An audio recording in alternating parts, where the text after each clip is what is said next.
Hi, I'm Skeleton, and in this video I'm going to show you how to map properly both analogs in PlayStation. I personally prefer Retroarch to play PlayStation games because the emulation is more accurate in my opinion, and it's better emulator, but it doesn't allow to map analogs, so I have to use this emu to play with both analogs, although there are not many games that allow to do it, but I'm going to show you how I do it. For instance, I just go into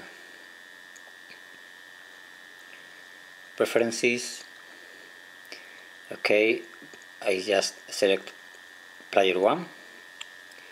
Okay, now as you can see we have pad type with digital only. I'm going to tell him that I have a DualShock. Okay, gamepad profile. I'm going to tell him that I have a PlayStation 3 profile. Of course I don't have a PlayStation 3 connected, but it's very similar, so it just makes the trick. And okay, and now I just select our driver. In my case it's ThinkCore Joy. If you have using the stock firmware it will be something like PlayStation 3, so I just select ThinkCore. Okay, now that I have selected, I go again to player 1 and I just can map the buttons manually.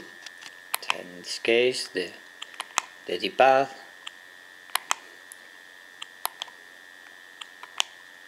okay, the select button, I'm going to use it with L3 and R3 for instance, because I prefer that combination. Okay, this is basically how to map different buttons and the square, the L buttons.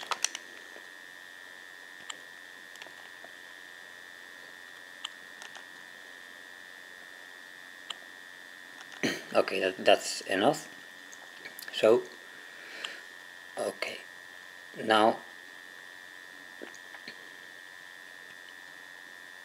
the touch screen gamepad, I'm going to tell him in hide show touch buttons, I'm going to say to hide the buttons because we are controlling with the buttons included in the device, so we don't need the virtual gamepad on screen, and basically that's it.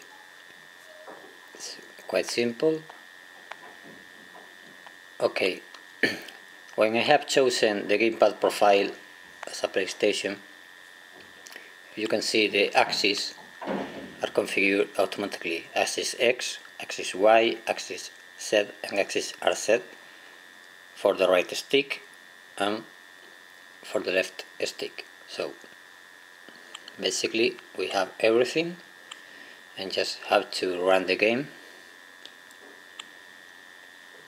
Okay, I have not configured my BIOS, sorry. So I go into the place where my BIOS is located. Okay, and now I just have to run game. Okay, it's looking for the games that I have in my SD card.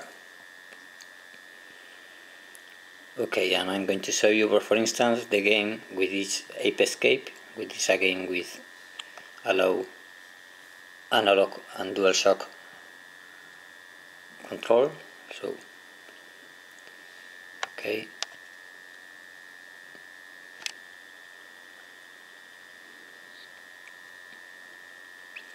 As you can see, the game advice about that the use of analog is mandatory in order to play it.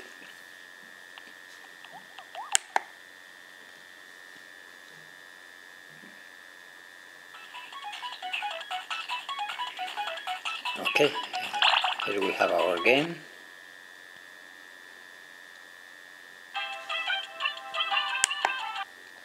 And as you can see now, the analogs and the D-pad and the right stick are properly configured.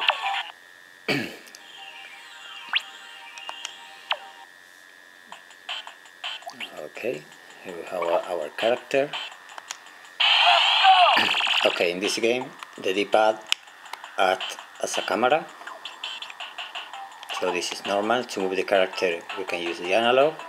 As you can see, depending on how we press it, the character just walk or run. Oh. And now the right stick, which is basically to hit. Okay, I can change my weapon. I never played that game, so as you can see, with the right stick I'm just attacking. So as you can see, it's a very easy way to configure both analogs in order to play with PlayStation games that require analog functionality. Have a nice day.